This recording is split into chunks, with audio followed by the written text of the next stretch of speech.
Hey everyone, we're checking out the Pumpkin Hill Demake demo on the DS today, and man did I just say a lot of D words. There are 8 stars to collect in this ROM hack for reasons I'll get into later, and we're going to see what it would actually be like if a small portion of Sonic Adventure 2 was ported to a handheld console. And with all that being said, let's get started.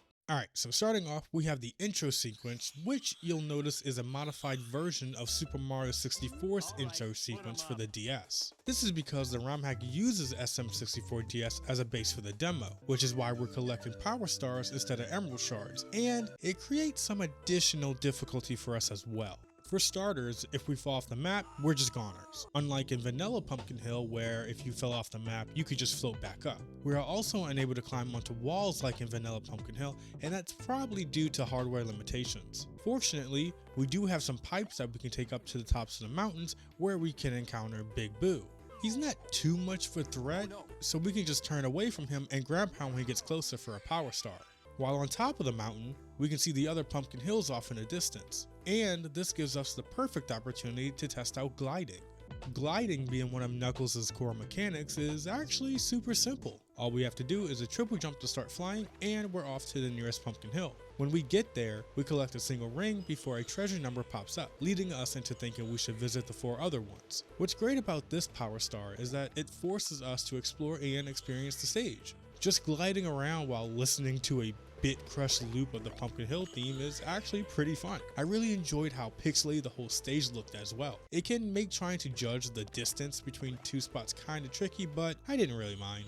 Just make sure that you're actually high enough to walk on anything that you're flying towards. Since Knuckles can't climb in this Demake, he'll just continue to fly into whatever he's up against, or will slip off the terrain, causing him to potentially fall into the void and lose all rings that he's collected thus far. This does become a bit of a nuisance since there is a star tied to collecting 100 rings. We can get them throughout the stage by either picking them up or killing enemies, and thankfully if we do get hit, then we don't drop them like in Vanilla Pumpkin Hill, so I guess it kinda balances out.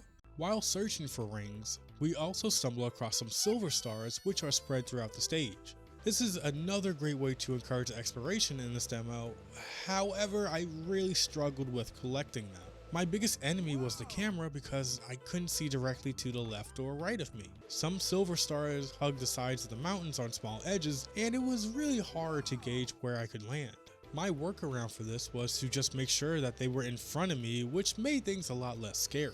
And speaking of scary, the murder piano makes a surprise cameo as a guard for one of the 8 red rings that we have to collect. It's not too hard to avoid, but man, do I not want to deal with it. Also, this chain chomp is meant to be the train from Vanilla Pumpkin Hill, which is pretty clever. Yeah, probably due to hardware limitations again, the actual train couldn't be included in its Demake, which is fine by me. I always found myself running into the damn thing and losing all my rings anyway.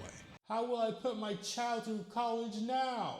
It has been replaced with a giant eyeball and some annoying ghosts as well, but at least we get another Power Star from killing it. The last 2 stars we need to collect are from killing these 5 giant piranha plants, which aren't too difficult, and by stepping on this star switch. This one I struggled with mainly because of the problems I mentioned before. The star spawns in a small indent in one of the mountains, and it was tough trying to find it. Granted, I was looking around the completely wrong mountain, so yeah, I'm a dumbass. And when I finally found the small cave, I literally just flew straight into it and collected the last star.